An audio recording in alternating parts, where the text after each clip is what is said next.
میرے مالک ہدایت دے، ہدایت کا میں طالب ہوں۔ السلام علیکم ورحمۃ اللہ وبرکاتہ۔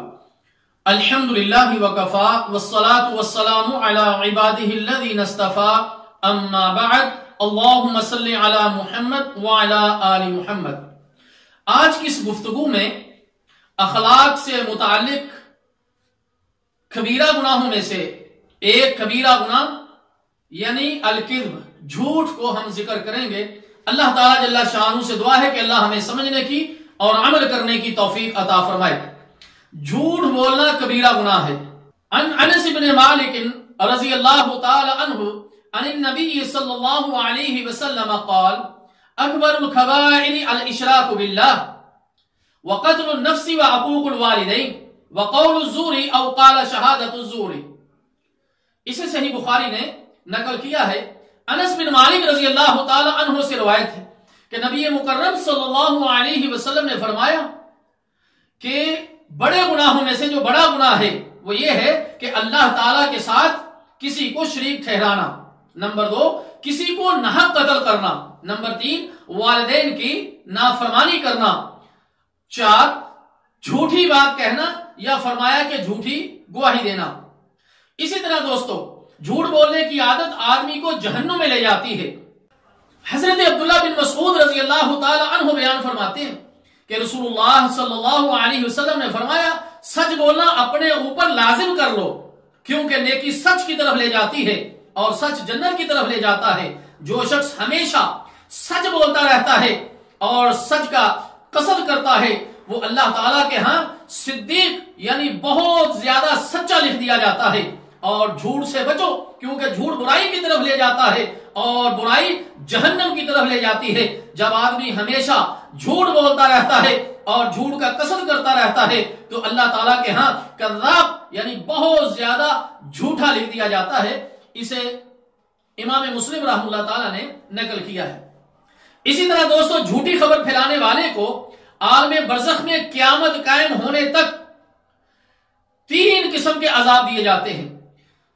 ایک یہ ہے کہ ایک سمت سے جبڑے سے گدی تک جگہ جو ہے وہ خنجر سے چیری جاتی ہے۔ دوسرا یہ ہے کہ اس سمت کے نتنے سے گدی تک کی جگہ چیری جاتی ہے۔ تیسرا یہ ہے کہ اسی سمت کی آنکھ سے گدی تک کی جگہ چیری جائے گی، پھر دوسری سمت سے یہ تینوں جگہیں چیری جائیں گی اور اس دوران پہلی سمت والی جگہ درست ہو جائے گی اور اسے دوبارہ پھر اسی طرح جو ہے وہ چیرا جائے گا۔ جھوٹ بولنا نفاق کی علامتوں میں سے ایک علامت ہے۔ عن ابی ہریرہ رضی اللہ تعالی عنہ ان رسول اللہ صلی اللہ علیہ وسلم قال آیت المنافق 3 اذا حدث كذب واذا وعد اخلف واذا اؤتمن خان۔ ابو ہریرہ رضی اللہ تعالی عنہ بیان کرتے اللہ کے رسول صلی اللہ علیہ وسلم نے فرمایا منافق کی 3 نشانیاں ہیں۔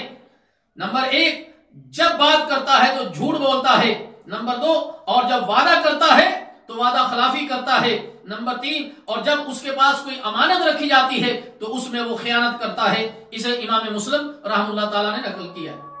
اسی طرح میرے محترم دوستو جھوٹ بولنے سے کمائی میں برکت ختم ہو جاتی ہے۔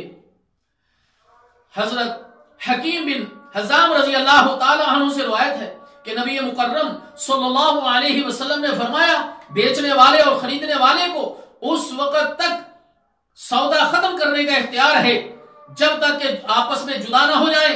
اگر دونوں اپنے معاملے میں سچ بولیں اور جو کچھ عیب ہو مال تجارت میں اس کو بیان کر دیں تو اس سودے میں انہیں برکت دی جائے گی، اور اگر عیب چھپائیں گے اور جھوٹ بولیں گے تو سودے سے برکت کو ختم کر دیا جائے گا۔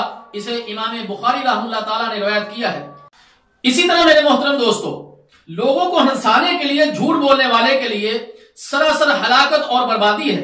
عن معاویہ بن بحث رضی اللہ تعالی عنہ قال سمعت رسول اللہ صلی اللہ علیہ وسلم یقول ویل للذین یحدثوا فیکذبوا لیضحک بہ القوم ویل لہ۔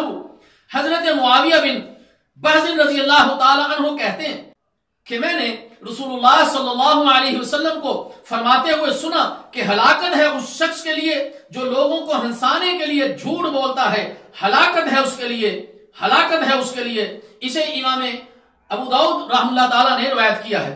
میرے محترم دوستو، دیکھا گیا ہے کہ آج فلموں اور ڈراموں میں، اسی طرح یہ ٹک ٹاک میں اور یا جو ہے وہ مجالس میں کچھ لوگ اکٹھے ہوتے ہیں اور آپس میں گفتگو کرتے ہیں۔ اس گفتگو میں کچھ لوگ جھوٹ کا سہارا اس لیے لیتے ہیں کہ اس سے سامنے والے سامعین یا ہمارے دوست صدیق وغیرہ جو قریبی ہیں وہ ہمارے اس جھوٹ کو، جو قصہ ہم نے گھڑا ہے، اس کو وہ سنیں گے تو اس سے وہ خوش ہوں گے، ان کے اوپر خوشی آئے گی۔ لوگوں کو خوش کرنے کے لیے جھوٹ بولتا ہے۔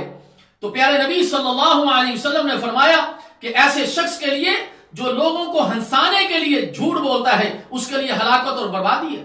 کتنے اداکار اور کتنے یہ اسٹیج ڈرامے والے اور ڈرامہ کرنے والے یہ لوگوں کے سامنے یہ باور کرواتے ہیں کہ ہم یہ سارے کے سارے قصے کہانیاں جھوٹ اس لیے لوگوں کے سامنے بیان کرتے ہیں کہ لوگ پریشان ہیں، لوگ پریشانی کی حالت میں ہیں یا لوگ غمگین رہتے ہیں، تو ہم اس طرح لوگوں کو ہنساتے ہیں، لوگوں کی غمی کو دور کرتے ہیں، لوگوں کی افسردگی کو ہم دور کرتے ہیں۔ میرے دوستو، یہ بات یاد رکھیں، کسی نے لوگوں کو ہنسانے کے لیے جھوٹ بولا تو اس کے لیے پیارے نبی صلی اللہ علیہ وسلم نے فرمایا کہ ہلاکت ہے، بربادی ہے۔ اللہ تعالیٰ جل شانہ سے دعا ہے کہ اللہ تعالیٰ ہمیں سمجھنے کی اور عمل کرنے کی توفیق عطا فرمائے اور ہر قسم کے جھوٹ سے بچنے کی توفیق عطا فرمائے۔ والسلام علیکم ورحمۃ اللہ وبرکاتہ۔